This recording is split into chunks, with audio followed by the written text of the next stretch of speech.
Hey guys, Dave here. Welcome to Centurion's Review. This is Caesar Epic Battle of Alesia from Avalon Hill. I got this at RockCon.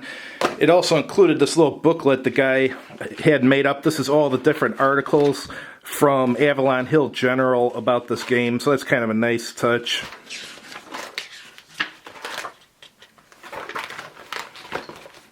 Alright, I don't think there's anything on the back to look at. Nope. See what's in here. Lots of counters. Fortunately, they're bagged. Like these old Avalon Hill counters are not that visually appealing, but they'll work. Looks like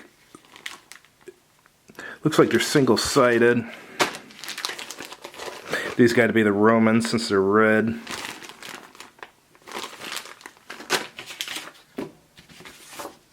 Alright, here's the rule book. We'll get to that in a minute. Let's look at the other stuff first. Here's your Gallic off-board presence indicator.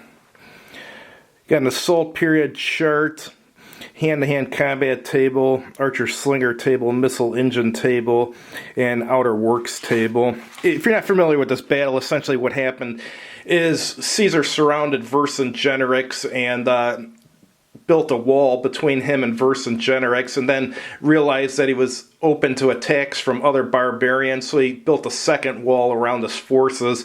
And moral of the story is Vercingetorix attacked, and so did some barbarians from other tribes at the same time, but Caesar was able to prevail due to his siege works mostly.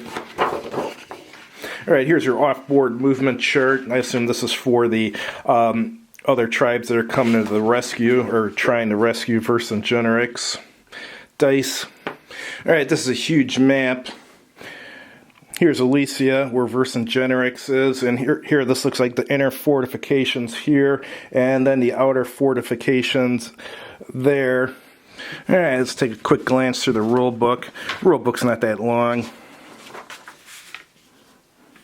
Starts out with an intro, and it looks like each counter has a combat factor and a movement factor, and then the top right in the triangle is the battle group of the tribe, assuming it's a tribe. And then for Romans, same combat and movement factor, and then the cohort number and legion number, 10th legion there, the Spaniards. They're also called the Equestrian Legion because I can't remember exactly where in history it occurred, but they fooled the enemy by putting some troops on horseback at night or something, and the enemy thought that they were surrounded by cavalry or something, so then as a joke, the 10th Legion referred to itself as an Equestrian Legion after that. Sequence of play: Gallic player moves all his units, then Gallic player moves off-board stuff, and determine the effect of the outer works on all Gallic units and Roman zones of control. Resolve all battles caused by Gallic movement. And then the Roman player moves all his units and resolves all battles caused by that, and then that ends the turn. So it seems like a simple sequence of play. Here it's getting into your movement rules, and then zones of control. Every unit, except for leaders, basically has a zone of control.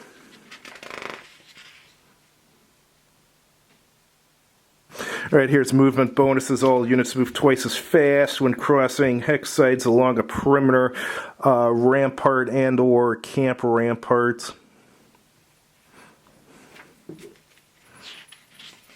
Alright, terrain movement restrictions. This kind of seems like it should have a terrain effects table. Units may not cross rivers or hexes of the isolated trench in one turn, but have to stop and then cross in the next one. It's got rules on movement within Alesia and stacking. Romans could stack up to 3. Gallic player can stack up to 2. Right here it's getting into off-board Gallic movement. Assume if you're a Gaul and you want to win, you're going to have to somehow do your off-board movement in such a way as to catch the Romans unprepared on some part of the line.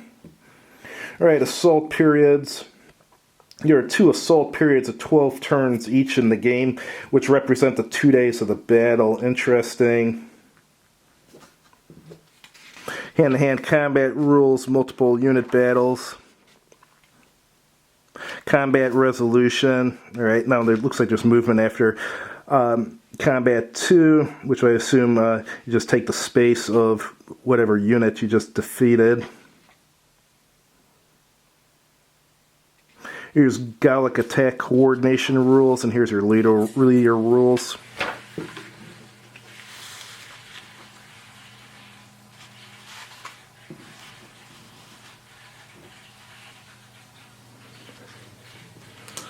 Alright, looks like units can get disrupted. And there's forts in this, which is no surprise. I mean, the Romans essentially built a huge fort. And here's all your optional rules, followed by some designer notes. Alright, and on the back of the rule book, it has hand-to-hand combat table, archer slinger table, missile engine table, outer works table, and a reconnaissance chart. Thanks for watching, guys. Len and I will try this one of these days, and I'll let you know how it is. Have a good evening.